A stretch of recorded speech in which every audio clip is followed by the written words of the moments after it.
I want you all to be well attentive, everyone. This is your trainer Ajay Singh.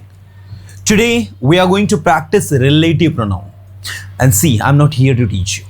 I will be making you practice. I will be asking you different sort of sentences based on relative pronoun, and you guys have to answer it confidently. See, relative pronoun in previous session I have already taught you. We have discussed so many things about it, but today we are not learning them. We are simply practicing them. So without any delay, let's get started, everyone. I'm asking you questions back to back. Just you have to answer. मैंने कहा मुझे नहीं पता उस बारे में जिस बारे में आप बात कर रहे हो. I don't know about it. I don't know. मुझे उस बारे में कुछ नहीं पता जिस बारे में आप बात कर रहे हो. I don't know anything about it. जिस बारे में का इंग्लिश होगा about which, or you can say about what you are talking. क्या आप जानते हो वह कहां रहता है और क्या करता है? Do you know where he lives and what he does? Do you know where he lives and what he does? मैं उस जगह के बारे में जानता हूं जहां वो रहता है. I know about the place. I know about the place जहां वो रहता है. Where he lives. मैं उस लड़के को जानता हूं जो रोहन की मदद करता है. I know the boy जो रोहन की मदद करता है. तो who helps Rohan? Now everyone, I'm asking you question based on relative pronoun, but उससे पहले एक बार थोड़ा सा देख लो relative pronoun होते क्या है. What का मतलब क्या होता है, लेकिन relative pronoun में what का मतलब जो निकलता है. ठीक है. ऐसे ही which का मतलब जो कौन सा होता है relative pronoun में जो निकलता है. Who का मतलब कौन होता है relative pronoun में जो निकलता है. ऐसे ही that का मतलब भी जो निकलता है. ऐसे ही आप एक ले लीजिए whom. whom मतलब होता है जिसे. ऐसे ही आप ले लीजिए whose. whose मतलब होता है जिसका, जिसकी, जिसके. That is. ठीक है. ऐसे ही आप जो है whose हो गया, whom हो गया, that हो गया, who हो गया, which हो गया, what हो गया. एक आप ले लीजिए where. where मीन्स होता है जहां. एक आप ले लीजिए when. when मीन्स होता है जब. एक आप ले लीजिए about whom. about whom मतलब होता है जिसके बारे में. नाउ अब मैं आपसे सेंटेंसेस बैक टू बैक पूछ रहा हूं and you have to answer. ध्यान देना सारे स्टूडेंट्स. मैं उस लड़के को जानता हूं जो कल एब्सेंट था. I request all of you to be well attentive. मैं उस लड़के को जानता हूं जो कल एब्सेंट था. आई नो द बॉय जो कल एब्सेंट था. Who was absent yesterday. क्या आप उस लड़के को जानते हो जो कल एब्सेंट था? Come on. क्या आप उस लड़के को जानते हो जो कल एब्सेंट था? Do you know the boy who was absent yesterday? Come on, come on, come on everybody. Do you know the boy? Do you know the boy who was absent yesterday? लड़का जिसके father मेरे father के दोस्त है वो आज absent है. लड़का जिसके फादर मेरे फादर के दोस्त है. The boy whose father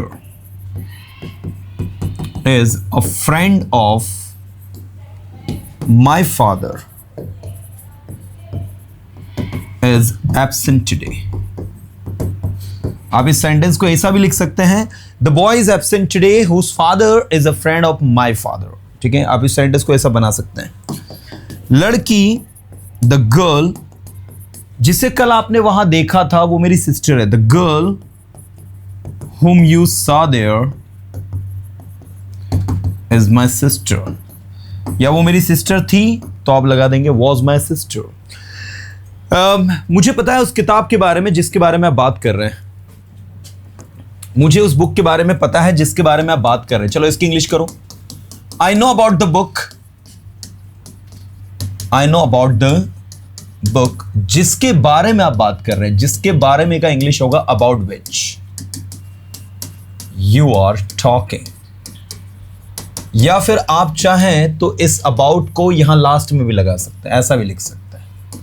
आप इसको यहां से काट दीजिए, अब ऐसा लिख दीजिए, I know about the book which you are talking about. क्या कहोगे? I know about the book which you are talking about. ठीक है,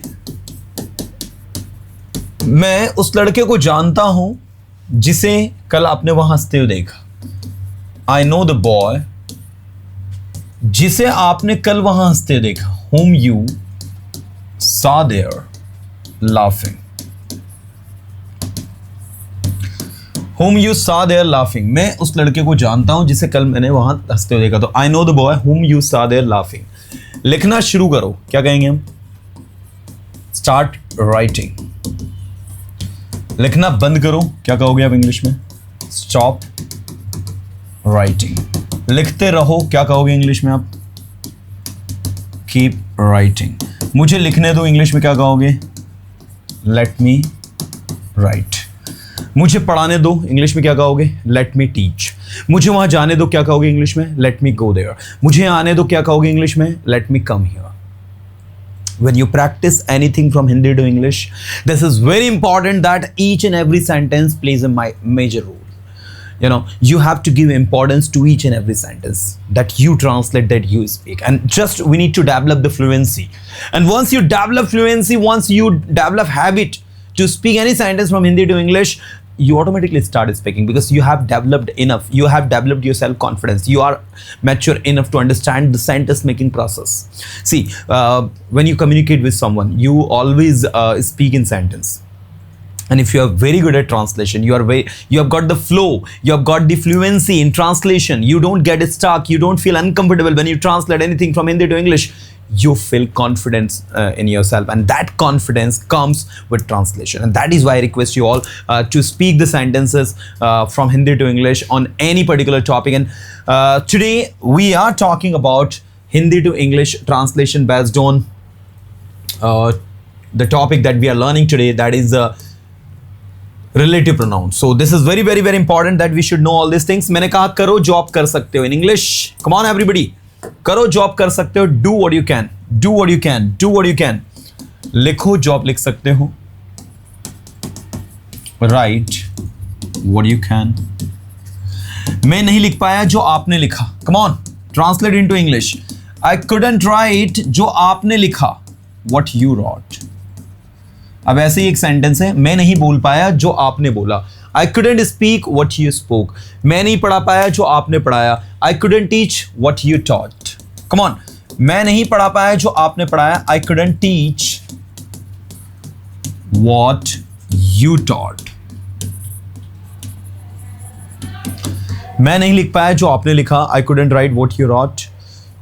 मैं नहीं कर पाया जो आपने किया। I couldn't do what you did. क्या आप कर सकते हो? Can you do? क्या बोल सकते हो? Can you speak? तैयार हो जाओ कुछ नया करने के लिए। Get ready to do something. Get ready to do something. Confidently बोलो। Speak confidently. Speak confidently.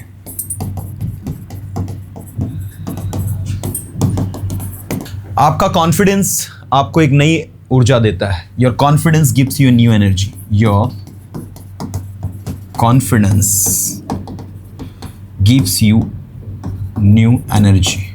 आपका कॉन्फिडेंस आपको कुछ नया करने के लिए मोटिवेट करता है। Your confidence motivates you to do something new.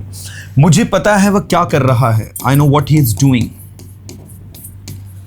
I know what he is doing. मुझे पता है उसके पास क्या है। I know what he has. I know what he has. मुझे पता है वह क्या चाहता है। I know what he wants. I know what he wants. करो जॉब कर सकते हो। Do what you can. लिखो जॉब लिख सकते हो। Right what you can. सुनो जॉब सुन सकते हो। Listen what you can. सब कुछ बोला जा सकता है। सब कुछ का इंग्लिश होगा everything. Everything can be spoken. सब कुछ बोला जा सकता है। Everything can be spoken. सब कुछ पढ़ाया जा सकता है। Come on. Everything can be taught. Everything can be taught. मैं इंग्लिश पढ़ाया करता था। I use to teach English. I use to teach English. मैं वहां जाया करता था। I use to go there. I use to go there. मेरे पास वहां जाने के लिए समय नहीं था इसलिए मैं वहां नहीं गया। I didn't have time to go there, that's why I didn't go. मैं आपकी मदद करना चाहता था, I wanted to help you. मैं उसे समझाना चाहता था, I wanted to explain him. मैं लिखना चाहता था, आई वॉन्टेड टू राइट। मैं बोलना चाहता था, आई वॉन्टेड टू स्पीक। मैं कुछ करना चाहता था, I wanted to do something. I wanted to do something, you know. So that's the practice that we did, and I request you all to practice regularly, because 10 to 15 minutes practice can give you the self-confidence to speak English. You know, if you are practicing regularly, translating varieties of sentences, try to speak different sort of sentences. You know, it helps you a lot. मैं उस जगह के बारे में जानता हूँ जहाँ आप जा रहे हो. I know about the place where you are going. जब मैंने उसे कॉल किया तो उसने मेरा कॉल रिसीव नहीं किया. When I called him, so he didn't receive my call. मैं उस लड़के के बारे में जानता हूँ जिसके बारे में आप बात कर रहे हो. I know about the boy about whom you are talking. क्या आप मुझे बता सकते हैं उस लड़के के बारे में जिसका पैन है? Can you tell me about the boy whose pen is this? Whose pen this is? मैं उस लड़के को नहीं जानता जिसे कल आपने वहाँ देखा. I don't know the boy whom you saw there yesterday. क्या आप उस लड़के को जानते हो जो ये कर सकता है? Do you know the boy that can do this? Who can do this? मुझे एक पेन दो जो आपके पास है. Give me the pen which you have and करो जो आप कर सकते हो. Do what you can. So आप ऐसे भी प्रैक्टिस कर सकते हो कि एक टारगेट लोगे भाई मुझे 5 सेंटेंस व्हाट के 5 विच के 5 हु के 5 दैट के 5 हुम के 5 हुज के 5.